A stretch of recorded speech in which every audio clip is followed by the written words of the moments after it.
I personally would say it's Linkin Park. I know it's pretty crazy to say because Slipknot's my number one, but they do alternate. So yeah, mine's probably Slipknot for number 2. Led Zeppelin is probably my second favorite band of all time.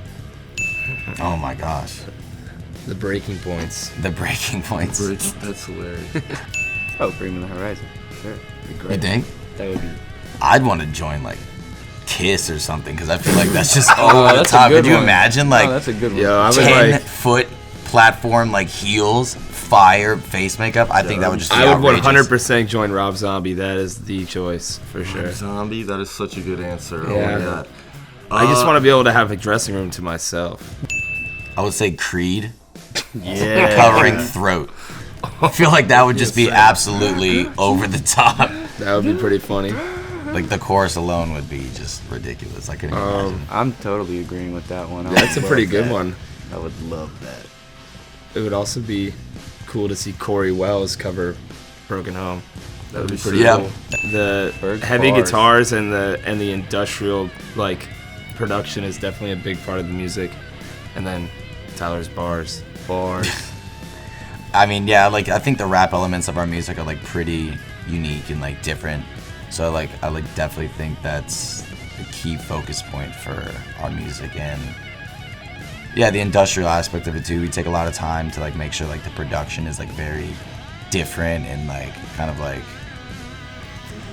I don't know, it makes you feel uneasy at certain times. I think our like live show, there's a lot of parts where it's just like people are overwhelmed and it's like they don't know whether to have like the best time of their life or they're like scared from the performance. Like, so I think that's a cool aspect in the live setting. On the album, there's like a lot of like dark and like eerie types of production, like as you would hear in like a horror movie. And our producer Zach Jones is really good at making that. So I think like there's some aspects of that where it's just like kind of makes you feel like it's like spooky or dark. So kind of has like an uneasy vibe to that. That's hard because there's like a lot of like one-liners on the album that I think sum up a lot of the like vibe per se. The CD was like really like a journey to write. So like there's a lyric on a song called Broken Home that goes, "They say that pain comes and goes."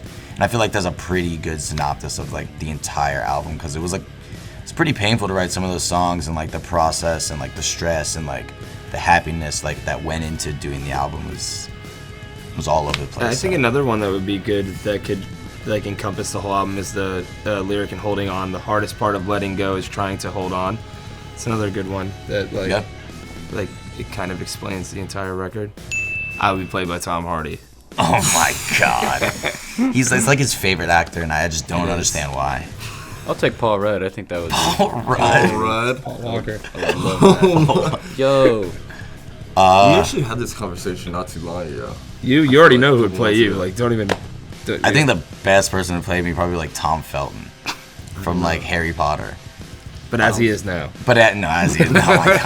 I don't know. He doesn't look like anything like that. You? Yeah, I'm not really like. I'd take know a lot Ryan of Reynolds. actors. Luke, you know, I think you would be played by. Man, that's a pretty hard one. I don't know. I guess I'm just an individual. Rap. Pop.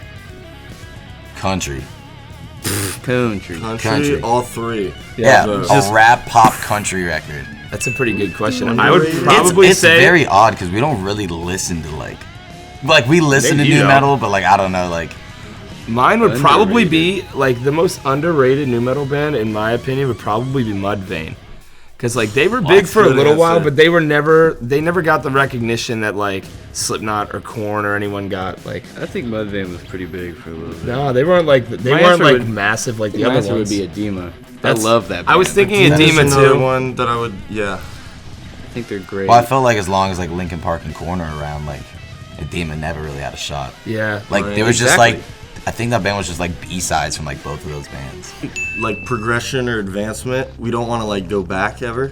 yeah. We definitely want to keep moving forward and doing like new things.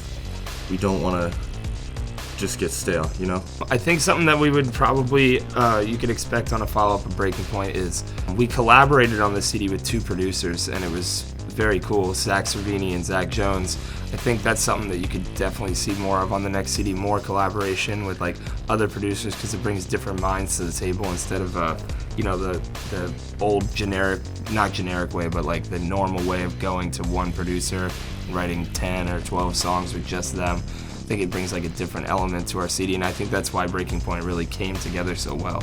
As successful as this debut has been, I think it's very important that our next album only be bigger and better. And it's I see it a lot. It's like when I hear a new band put out a CD or something like that, I'm like, oh, this album's so good, will they be able to top it like on the second album?